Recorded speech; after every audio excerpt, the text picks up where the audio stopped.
A Nigerian has lost his visa sponsorship in 24 hours.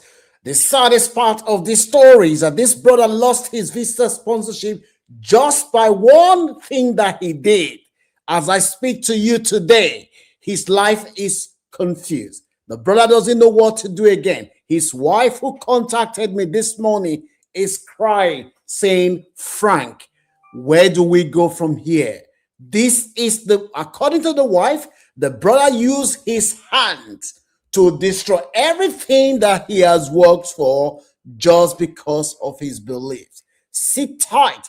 I say share the story of a brother who was born and named Abraham, but he has changed his name, and that is part of the story.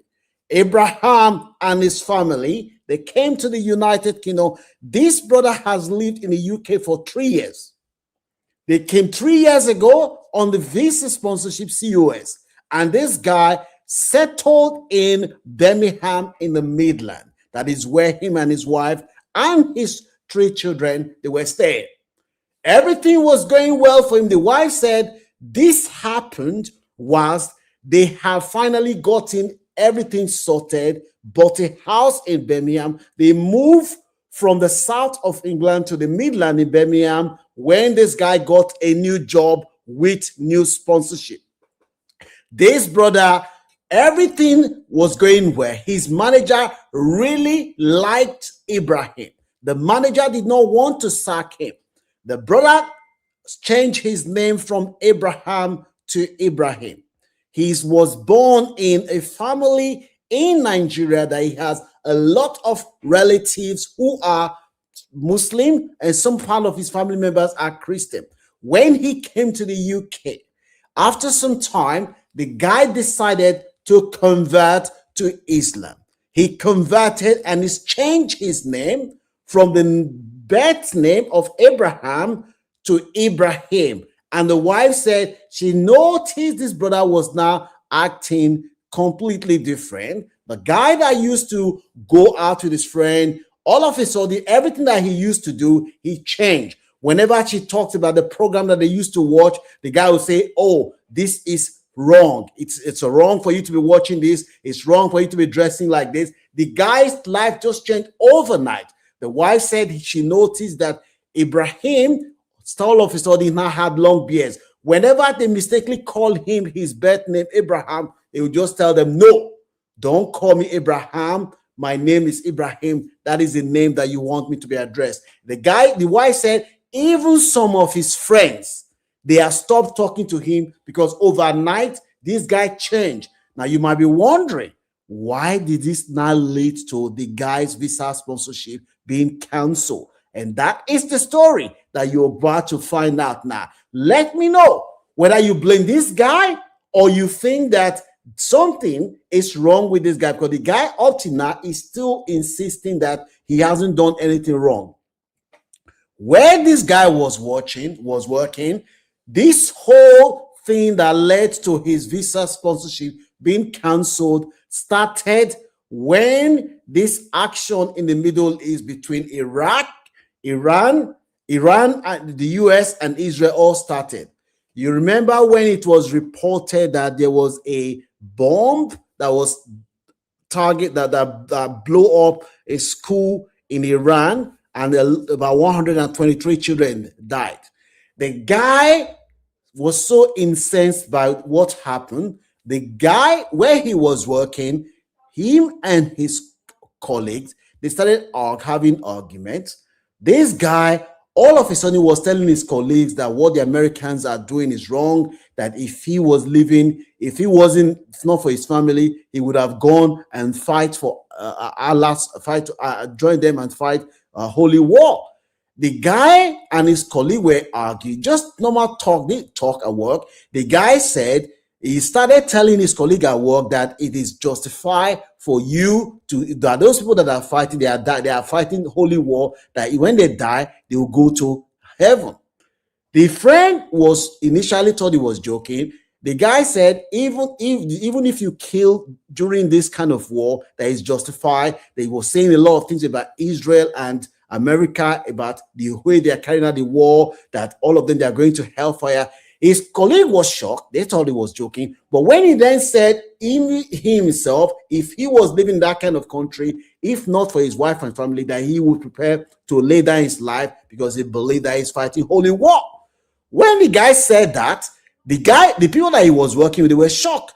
They said, this guy, what did you repeat what you just said? The guy said that it is allowed that you can die, that all these people fighting against America, that they are fighting holy war, that if they die, they will go to heaven, that it is allowed for children to be killed. When the guy said things like that in a place of work, his colleague was like, brother, what is wrong with you? He said, yeah. They told the guy, look, this conversation is going too far. The guy said, go sit down. It's a free country. I can do whatever. The friend then saw that, oh, okay, this guy is going beyond boundary. They then reported him to his manager. His manager loves this guy. The manager knows this guy. When this guy was employed, he was Christian, then calling himself Abraham. And the manager just thought, this guy is probably just joking. He's joking. The manager then called him and said, look, people have raised safeguarding concern about what you have said. What did you say? The guy insisted, instead of him to realize that, this joke is becoming too serious, for him to pull himself back. The same thing that he told his friends, he said the same thing to his manager, that yes, that the Israeli army and the American army, they're all going to go to hell, and what they are doing is wrong, and they will blow up, that the people that they are fighting holy war, that even he himself, that it's allowed for them to fight, and anybody that died during this war, as long as you're fighting the unbelievers, you're going to hell. The manager then told him, look, so I also heard that you said that you are prepared, if not for your wife and children, you're prepared to go and fight and defend. The guy said, yes.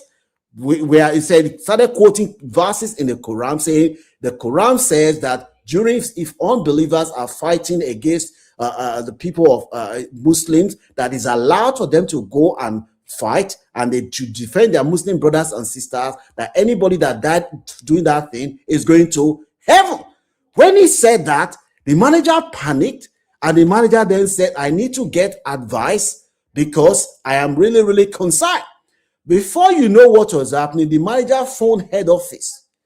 And the phone head office, they said they need to ask the guy to go and write what they call reflective writing. They suspended the guy initially. They said, write reflective writing to see whether the guy will reflect and say, look, I have made a mistake. I think I was really, really upset by what I saw in the tally, and what I said is wrong. They wanted him to show that he has learned from his utterances, that he will not do it again. The guy did not tell his wife when he went home that he has been suspended, because he was suspended with full pay. They were still paying him pending the investigation. They asked him to write this reflection. The guy went home. He did not tell his wife. He wrote the letter, and inside the letter he wrote, no remorse at all. He was still writing it and supporting it with the Quran, that the Quran said this, that under the certain circumstances, Muslims can join holy war, and if they die, they'll go to heaven. And it's wrong for a Muslim to see that a Muslim being oppressed and you did not do anything. He wrote everything well written. When they then saw this, the guy gave them the letter. That was when they read it, and they now said, look, this guy needs to be referred to Prevent. Now, Prevent in the UK is a government program where you suspect that somebody is getting towards extremism. They will refer them to Prevent. The guy was referred to Prevent. As soon as the manager looked at the letters and everything, they said, this guy hasn't shown any remorse. They said because of his colleagues are now saying that they are not going to be comfortable working with this guy, because he is telling them that if he has his way, he will support what is going on and fight holy war. Because of that, and what he was saying, the manager told him what he has said, he has crossed the line. And because of that, they will not be able to keep him again, and they're going to fire him because he's supporting and promoting violence with his utterances. They reported the guy to the police. The police looked at him and said they don't see any evidence that he's going to commit any act of violence, but the issue of him being sacked, that is a matter between him and his employer. The employer said they cannot keep him at work because everybody is now complaining about the guy, about his utterances, the things that he used to do with colleagues at work. He stopped doing it completely. And now the guy has been sacked, not because he has done anything physically wrong, but because of his beliefs, but because the guy was so incensed by what is happening in the news in the Middle East, and the guy refused to show any remorse, and he has left. The wife only found that the guy has been sacked when the whole thing has gone out of proportion. Do you blame the guy? The guy said it's his religion, but even when the wife called and I spoke with the guy was still insisting that as a Muslim, that this is his obligation for him to do this, that is wrong. Who do you blame? Let me know what your views are. This brother has just lost his visa sponsorship because something that people are looking for, because of his said is his religion's belief that he has to stand up for the truth. If you see anyone, anyone that will benefit, kindly share this video with them. Be careful what you say at place of work. I don't know if this guy really meant what he's saying, but the people that he worked with, they took him seriously to the point where they said, this guy, he needs to go. Share this video with anyone that you know will benefit. If you are somebody who is working with people who do not come from your culture, you have to be very careful. Even when people come from your culture, you cannot be promoting or seen to be encouraging any form of violence. You will have to lose your job. Let me know what your views are in the comment section. Don't forget to like, share, and subscribe to this channel and follow up on all our social media platforms. This is how